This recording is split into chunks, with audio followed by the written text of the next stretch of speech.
Hello guys, this is Mr. McBain and I'm now going to do a short video to show you how you can use Microsoft Excel to graph your data or the results that you got for your pendulum prac last week.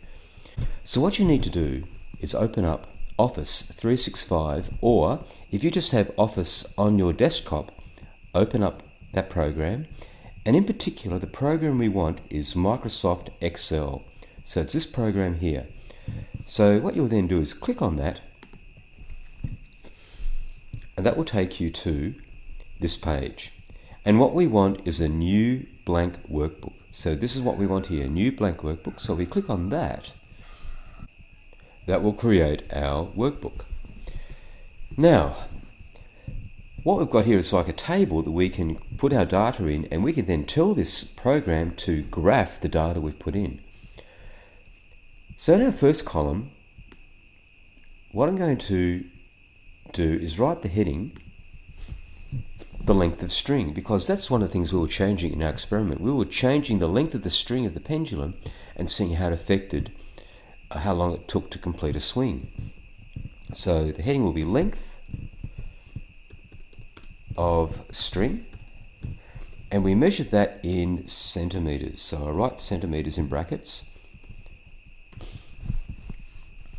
Our next column, that was a measure of time. We actually measured how much time it took. So I just made my column larger so I can fit that in.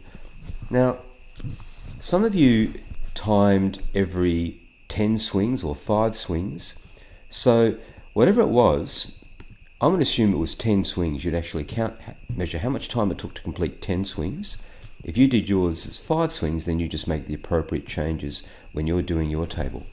So here I'm going to write time taken to complete 10 swings. And we measured that not in minutes, not in days, we measured it in seconds. So I need to put the units. I need to move that across and put the units seconds in there, like that. Okay, so there's our two tables. Now what I'm going to do, I'm just going to put in some pretend data. Now this isn't real data, these are just numbers I've made up, and you'll put in your own data to so that your graphs will actually be a lot more accurate than mine. This is just to give you an idea of how to do it. So let's say that my first length, the longest length of my string was, say, 40 centimeters. So I just write 40, don't write centimeters, just the number, 40. And then the next one might have been 35. The next one might have been 28. The next one could have been 22,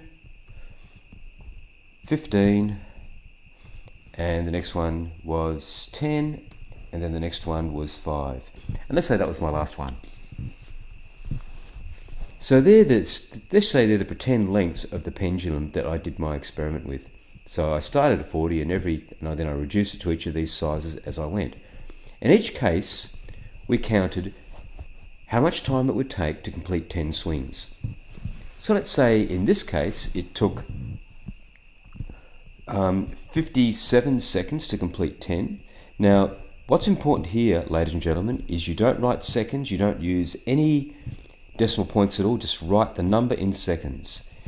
If, for example, actually I'll just change that for a moment. If, for example, it took 1 minute and 30 seconds, you would not write 1 minute 30.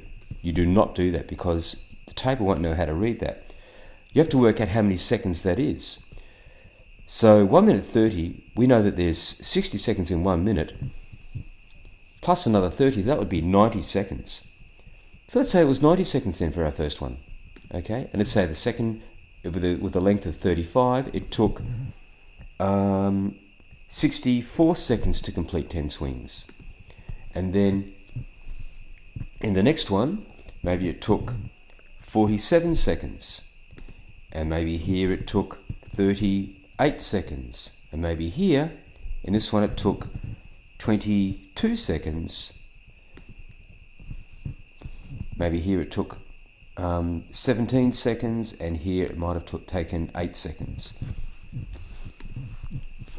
Now, remember, these are the times it's taken to complete 10 swings.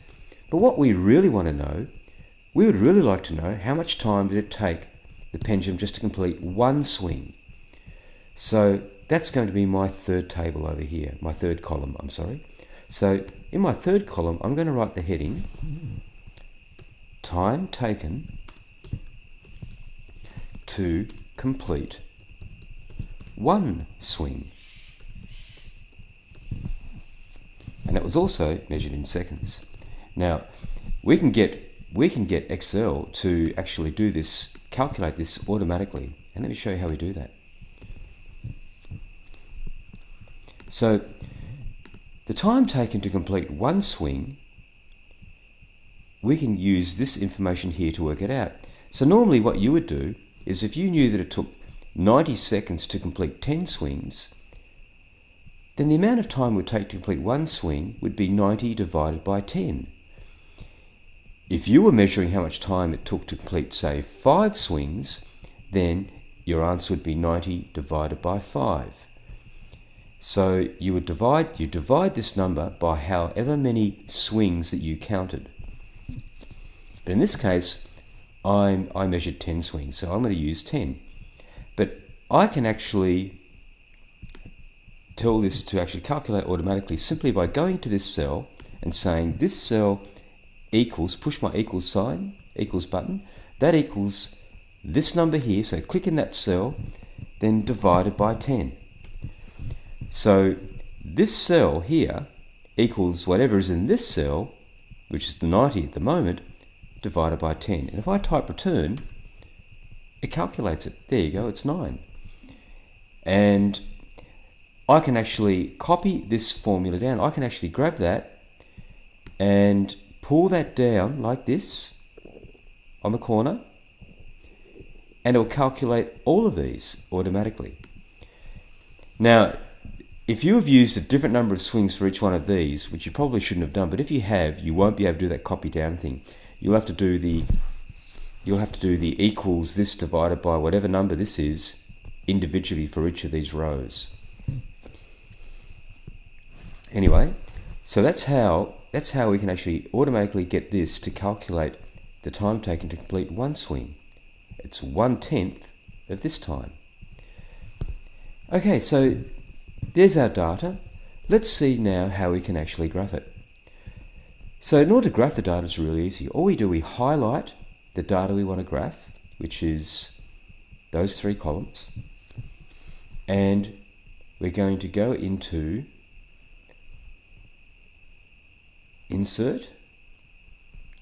So we go to Insert, and we're going to a graph, but it's none of these graphs. The graph we want is a scatter graph. So click on Scatter, and the actual one we want is this one here.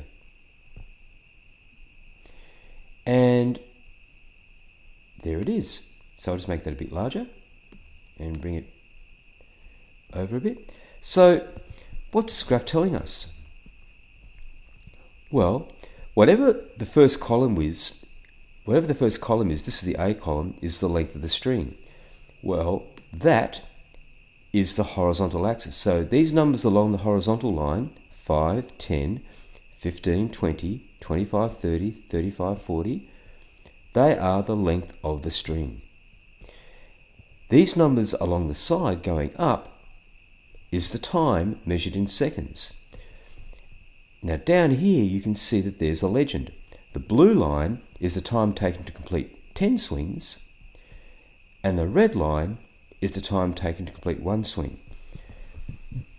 And so this is a way of visualizing your data. And you can see here with my made up numbers, remember they're made up, that you can see that as the length of the string goes from 15 to 20 to 25 and 30, as the length of the string gets longer, the time taken to complete a swing gradually goes up. It's getting the graph's moving further and further up. And so this is showing us a pattern between the length of the string and the time it takes to complete one swing. So this is why graphs are so helpful when analysing data. They actually allow us to see visually any patterns or relationships that might be present in the experiment, in the data.